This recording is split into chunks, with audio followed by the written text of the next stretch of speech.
Welcome to the legal channel BPTC barrister. आज का हमारा जो टॉपिक है वो है commencement of business by a public company. जब एक पब्लिक कंपनी इनकॉर्पोरेट होती है तो उसके बाद उसको अपना जो बिज़नेस है स्टार्ट करने के लिए कुछ रिक्वायरमेंट्स होती हैं वो पूरी करनी पड़ती हैं। अदरवाइज़ एक पब्लिक कंपनी जो है वो डायरेक्ट अपना बिज़नेस स्टार्ट नहीं कर सकती।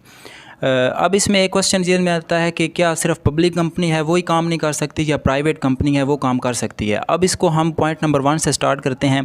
पॉइंट नंबर 1 है after incorporation a private company में एंटर इनटू बिजनेस एक्टिविटीज़ और exercise any borrowing powers.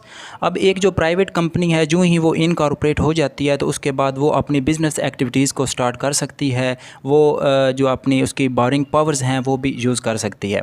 But a public company has to perform the some requirements. लेकिन एक पब्लिक कंपनी जो है उसको कुछ रिक्वायरमेंट्स पूरी करनी पड़ती हैं तब वो अपना बिज़नेस स्टार्ट कर सकती है, अदरवाइज़ नहीं। A public company shall not start its operation और exercise any borrowing powers unless. अब ये उन्होंने बताया कि ये रिक्वायरमेंट्स हैं जो अगर पब्लिक कंपनी पूरी करती है तो अपना बिज़नेस स्टार्ट कर सकती है, अदरवाइज़ नहीं। अब इसमें जो पहली रिक्वायरमेंट है वो है the allotment of shares shall not be less than the minimum subscription of the whole amount and the money received by the company. अब इसमें एक बात तो हमें पता है कि जब भी कंपनी को फंड्स चाहिए होते हैं तो कंपनी शेयर्स इशू करती है। लोग उन शेयर्स को सब्सक्राइब करते हैं और कंपनी को अमाउंट देते हैं तो कंपनी को फंड्स मिल जाते हैं और इससे वो अपना बिज़नेस स्टार्ट कर सकती है। इसमें एक ये जो वर्ड आया है मिनिमम सब्सक्रिप्शन, इसका मतलब है कि कंपनी अपने आर्टिकल्स में एक अमाउंट फ़िक्स कर देती है कि जब भी हमने शेयर इशू करने हैं इतनी रकम अगर हमारी बन गई तो हम शेयर इशू करेंगे, अदरवाइज़ हम अपनी कंपनी के शेयर इशू नहीं करेंगे।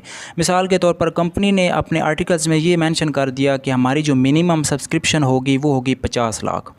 अब जब भी उन्होंने शेयर इशू करने हैं अगर 50 लाख तक के उनके शेयर्स जो हैं वो इशू हो चुके हैं तो फिर वो जो कंपनी है वो उस वक्त अपने जो शेयर्स हैं उनको अलॉट कर देगी, अदरवाइज़ नहीं। मिसाल के तौर पर कंपनी को कंपनी के अगर जो आर्टिकल्स में उसने मिनिमम सब्सक्रिप्शन लिखी हुई थी वो थी 1 करोड़ रुपया। अब जब कंपनी ने शेयर इशू करने हैं अगर उसके पास 1 करोड़ के शेयर्स जो हैं वो अलॉट हो चुके हैं, 1 करोड़ अगर उसके पास रकम बन गई है तो वो शेयर अलॉट करेगी, अदरवाइज़ नहीं। तो कि कंपनी ने जो मिनिमम सब्सक्रिप्शन आपने आर्टिकल्स में मेंशन की थी वो पूरी होनी चाहिए। अगर वो पूरी नहीं होती तो कंपनी अपना बिज़नेस स्टार्ट नहीं कर सकती। और जितने उन्होंने शेयर इशू किए हैं उसकी उन्होंने मनी रिसीव भी कर ली हो तब कंपनी अपना जो बिज़नेस है वो स्टार्ट कर सकती है। अगर ये रिक्वायरमेंट पूरी नहीं है तो पब्लिक कंपनी अपना बिज़नेस स्टार्ट नहीं कर सकती। नंबर 2 पे इसकी जो दूसरी रिक्वायरमेंट है वो है every director of the company has paid to the company full amount on each share taken by them. अब कंपनी के जो डायरेक्टर्स हैं उन्होंने जितनी पर शेयर पर जितनी अमाउंट वसूल की है लोगों से वो उन्होंने कंपनी को पे करनी है। नंबर 3 पे आ जाती है इसकी जो रिक्वायरमेंट है वो है in case of a company which has not issued a prospectus inviting the public to subscribe for its shares there has been filed with the registrar a statement of lieu of prospectus as per the second schedule. अब एक बात तो हमें ये भी पता है कि जब भी कंपनी अपने शेयर इशू करती है कि हमें फ़ंड्स चाहिए तो उसके साथ वो अपना एक प्रॉस्पेक्टस इशू करती है। ज़ाहिर बात है जब लोगों ने शेयर ख़रीदने हैं तो सबसे पहले उन्होंने प्रॉस्पेक्टस को देखना है। प्रॉस्पेक्टस को देख के वो लोग जो हैं वो कंपनी के शेयर्स को ख़रीदते हैं और कंपनी को फ़ंड्स मिल जाते हैं। लेकिन एक कंपनी जो है वो प्रॉस्पेक्टस इशू ही नहीं करती, यानी उन्होंने जो कंपनी थी उसने लोगों को अपने शेयर्स इशू नहीं किए।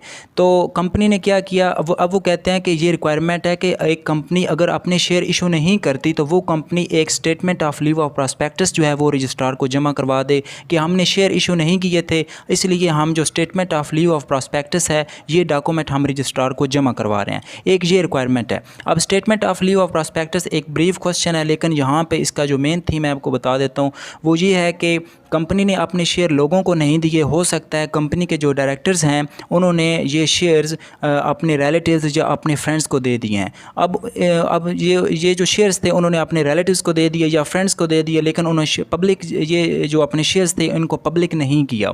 जब पब्लिक नहीं किया तो उनके लिए ये ज़रूरी है कि वो एक statement of lieu of prospectus का डॉक्यूमेंट बना के रजिस्ट्रार को सबमिट करवाएं कि हमने शेयर इशू नहीं किए लेकिन हम ये statement of lieu of prospectus जो है ये सबमिट करवा रहे हैं।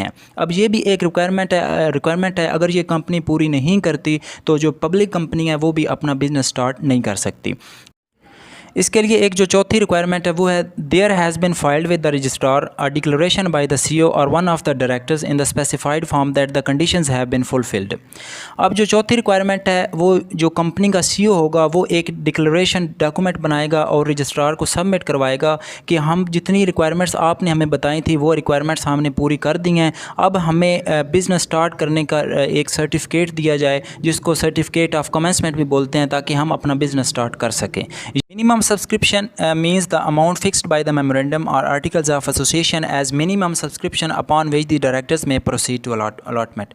जिस तरह मैंने पहले बताया कि कंपनी की मिनिमम सब्सक्रिप्शन होती है कि जब ये पूरी हो जाएगी उसके बाद हम शेयर्स जो हैं वो अलॉट करेंगे, अदरवाइज़ नहीं। अब नंबर 2 पे एक आ जाता है कि registrar will make the necessary enquiries. अब कंपनी का काम ख़त्म हो चुका था, कंपनी ने जो डिक्लेरेशन था वो रजिस्ट्रार को सेंड कर दिया है। अब रजिस्ट्रार की क्या ड्यूटी है वो नंबर 2 में बताई गई है। After filing the declaration the registrar shall make the necessary inquiries as he deem fit and will ensure that all the requirements are fulfilled as mentioned.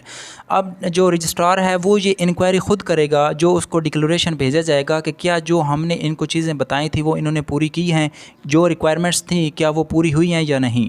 After this process he will accept and register the documents, और वो इनको accept करेगा और उसके बाद इन documents को अपने पास register कर लेगा।